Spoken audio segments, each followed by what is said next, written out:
Just before we went on the air, our studio audience selected Mr. Joe Egbert to be on the show tonight. His partner is a housewife, Mrs. Esther Bradley. So, folks, would you come in, please, and meet Groucho Marx. Welcome to You Bet Your Life. Say the secret word, and you'll each get an extra $50. It's a common word, something you always have with you. And your name is Esther Bradley, is that right? That's right. Where are you from, Esther? I was born in Matamoros, Pennsylvania. Where? Matamoros, Pennsylvania. Mishina, Pennsylvania, huh? It's Spell it. Matamoras. Matamoros? Matamoros. Oh. It's just a little old place. I mean, it's Well, well, how old is it, Esther? I meant it was just real tiny. Oh, about 5 or 6. Real teeny? Well, it's just, small. Well, is it teeny tiny or just tiny teeny? I guess it's just tiny.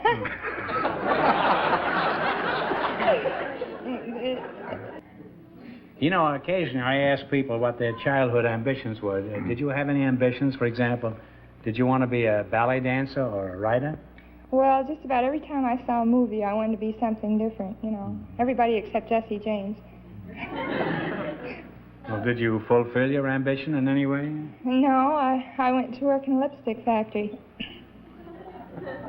You went to work in a lipstick factory? Yeah, that was my first job when I got out of school. How'd you like it? Oh, it was pretty miserable. Why? They wouldn't give you none of your lip? Well, it's just the things they asked you to do, They were Well, what did they ask you to do? Work.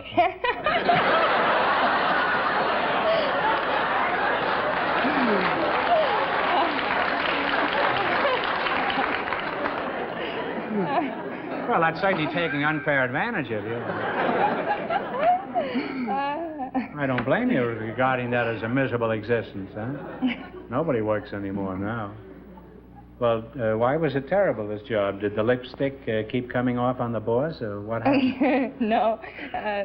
Well, I had one job. I had to work on a conveyor belt, and You were on this belt? No, I was standing in front of it. I had to put the little lipsticks on the pegs as they went by, and if I didn't put them on, why, the little pegs would get painted. And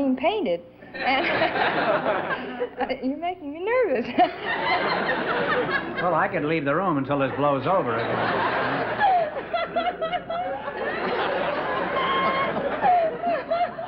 Well, no, the little post would get painted, and then they'd have to stop the machine and wipe the paint off.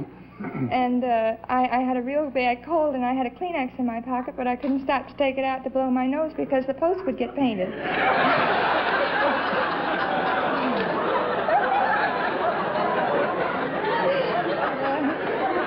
Well, that's quite a situation, huh? You blew your nose, and the foreman blew his top, I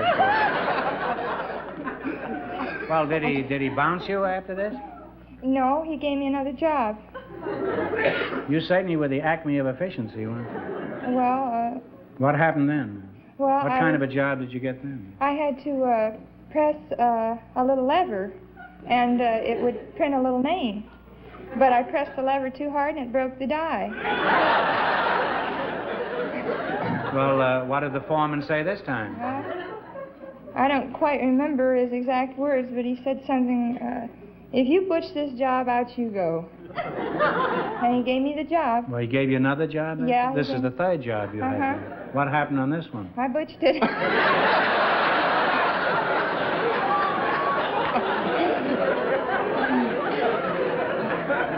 Well, this is a real success story. I'm surprised the Reader's Digest hasn't snapped this up.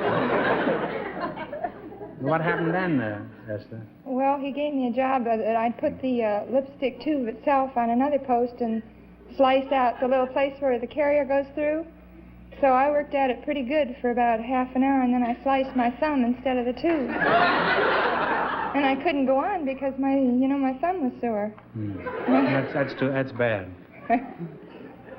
Why couldn't you go on with a sore thumb? Well, I'd sliced it pretty badly. Well, you should have hooked it. I mean, did you...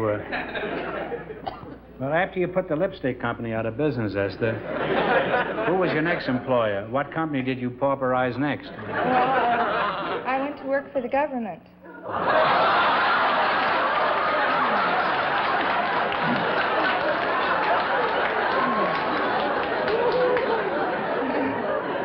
Well, that certainly sounds like a logical sequence.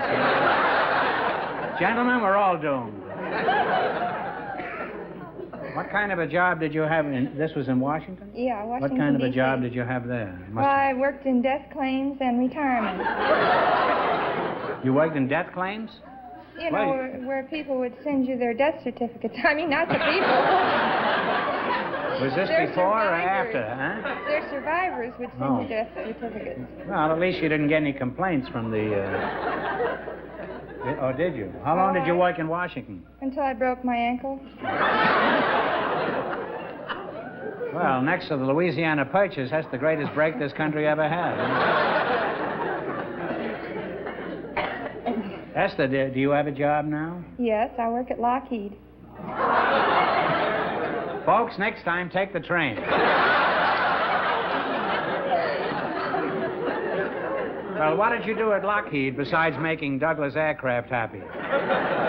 Did you make misguided missiles? No, that's a different department. Huh? That's a different department. You didn't make misguided missiles? No. What did you make? Nuts and bolts and toggle ends and terminals and switches and... You were nuts and bolts, huh? That personnel director certainly knew his business all right. He was a plain genius. Well, Esther, in spite of everything, you're very charming, and I think it was nice of you to kind of disclose this whole thing without... you didn't mind being kidded. It's all in fun. Are you married? Yes. I'd like to meet your husband sometime. Esther, when are the visiting hours?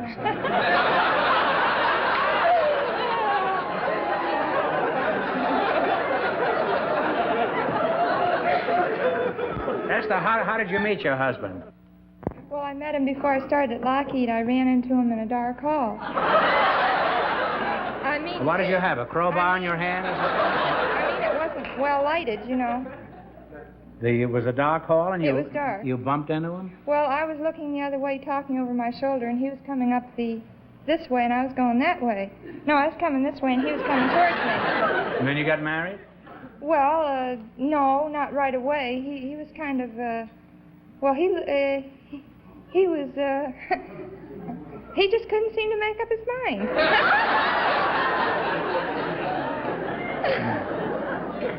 Well, how long did you pursue this victim, huh? Oh, it was quite a while. How long before you nailed him, huh?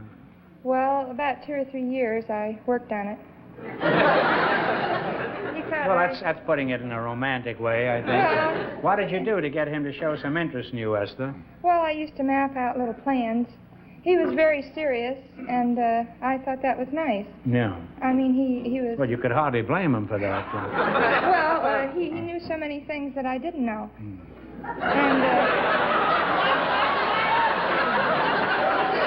Esther, that wasn't difficult. What I mean, well, he's just like, you know, any man. He knows about streets and highways and buses, you know, and most women don't. No. And very few women know anything about highways. So I'd always... Buses, they know a lot about. I'd ask him how to get to certain places in Los Angeles, you know, like Sunset and Alvarado or...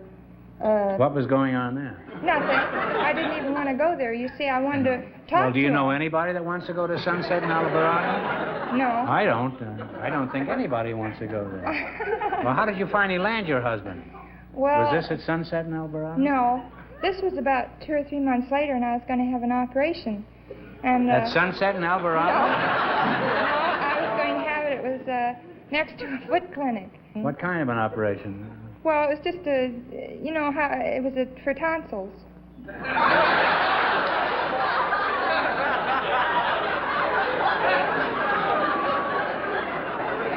You went to a foot clinic to get your tonsils clipped? No, that's where I was supposed to meet him. I mean, that's where I got lost. I went You there. better give us the whole story. I can't follow it this way. I told him I'd meet him at the hospital, and he said okay. So I was... This was after you bumped into him in the hall? Oh, that was a long time afterwards. Oh. So instead, I got mixed up, and I went in Dr. Hiss's foot clinic. And I was sitting there... Wait a minute.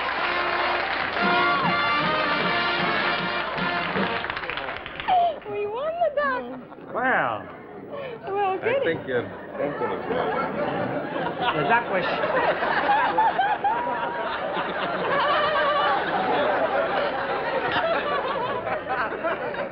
You don't know where that doctor is now, do you? All right, take him away, huh? Take him to the duck hospital. But you said the secret word, which is the sunset in Alvarado. Esther, I hate to ask you this, but do you have any outside hobbies or interests to while away your time, such as blowing up bridges? Well, nothing that big, but... No.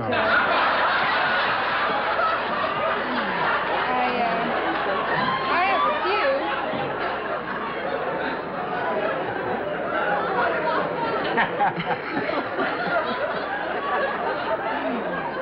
Well, what? What, for example? Well, I like to sing, and I like to dance, and I like to laugh, and I like to talk, and... Well, you do it very well, too, Esther. Could you sing a little song? For what kind of songs do you sing? Well, I kind of like Western music. Uh-huh. Western music? Uh-huh. Could you sing us a Western song? Oh, yeah?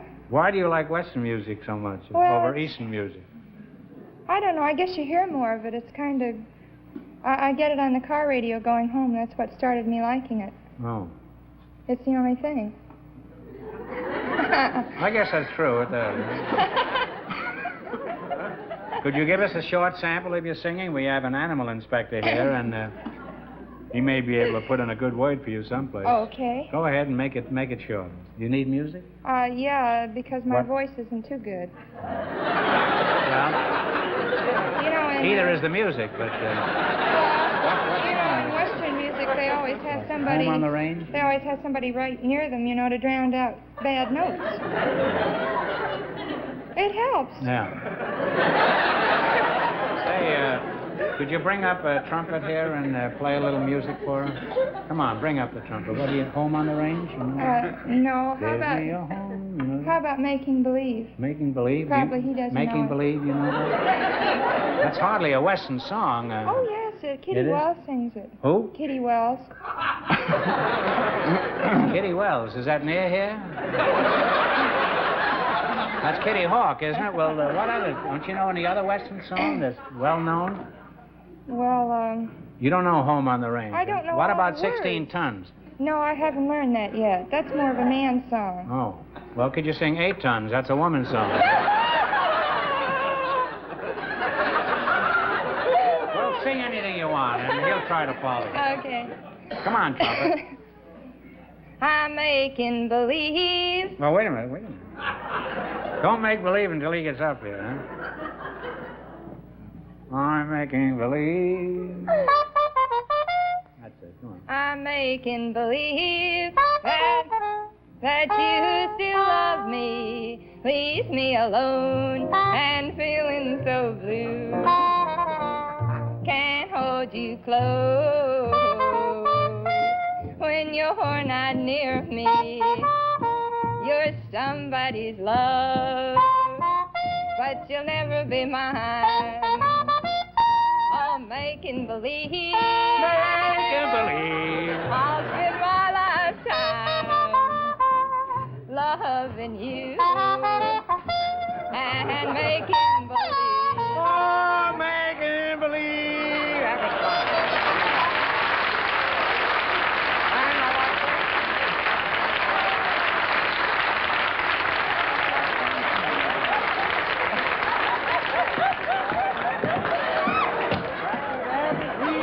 That was a real humdinger. Well, Esther, to say that this has been an experience is but to show the poverty of my vocabulary. Now let's see how much money you can earn in the Quizola. Could I put something? Well, I can't answer any of those questions because I don't know anything about much. Well,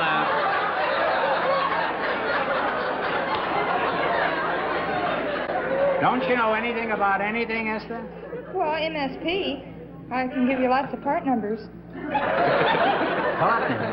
Well, MS21919WDG-36. What is that? That's a clamp. clamp? And what's a clamp? I don't understand. It's a little like a little clamp. You Oh, know? a clamp. Yeah, like a bicycle clamp, Oh, like, but it isn't. oh, I thought like clamp, the boys are marching. Well, do you have anybody that you would like to replace you? Do you have somebody in the audience, your husband or so? No, I don't know so Well, like would you like somebody to take your place? to fill in for me? To fill in for you? Yes, somebody with brains. Well, is there somebody in the audience that would like to replace Esther and Cleve and maybe quit some money for her? Is there a 3-year-old boy out there?